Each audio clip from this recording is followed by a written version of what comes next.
পালং শাক দিয়ে চিংড়ি মাছ যেভাবে রান্না করবেন, প্রথমে শাকগুলোকে কেটে পরিষ্কার করে ধুয়ে রেখে দিতে হবে পানি ছড়িয়ে। তারপর একটা পাত্রে তেল গরম করে তাতে লবণ এবং রসুন বাটা দিয়ে একটু ভালোভাবে ভেজে নিয়ে তার মধ্যে লবণ, হলুদ, মরিচ এবং জিরার গুঁড়ো দিয়ে খুব ভালোভাবে একটু মশলাটাকে পানি দিয়ে কষিয়ে নিতে হবে। মশলাটা যখন খুব ভালোভাবে কষানো হয়ে যাবে তখন এখানে পরিমাণ মতো চিংড়ি মাছ দিয়ে দিতে হবে। চিংড়ি মাছটা দিয়ে চিংড়ি মাছটাকে কিছুক্ষণ কষিয়ে নিয়ে এর মধ্যে দিয়ে দিতে হবে আলু। ছোট ছোট গোল গোল করে আমি আলু কেটে রেখেছিলাম, সেই আলুগুলো দিয়ে দিলাম। এখন আলুগুলো 50% সেদ্ধ হওয়ার পরে আমি দিয়ে দিলাম এখানে পালং শাক, যেগুলো আমি আগেই কেটে ধুয়ে পরিষ্কার করে রেখেছিলাম।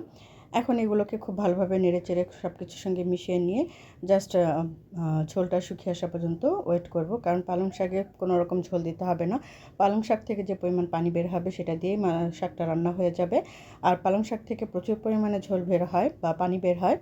তো পানিটা আপনাদের পছন্দ মতন যখন শুকিয়ে আসবে তখন এটাকে নামিয়ে নিলেই তৈরি হয়ে যাবে খুবই মজার চিংড়ি মাছ দিয়ে পালং শাক। এটা খেতে খুবই মজা হয়ে থাকে এবং এটা খুবই উপকারী একটি শাক আমাদের শরীরের জন্য।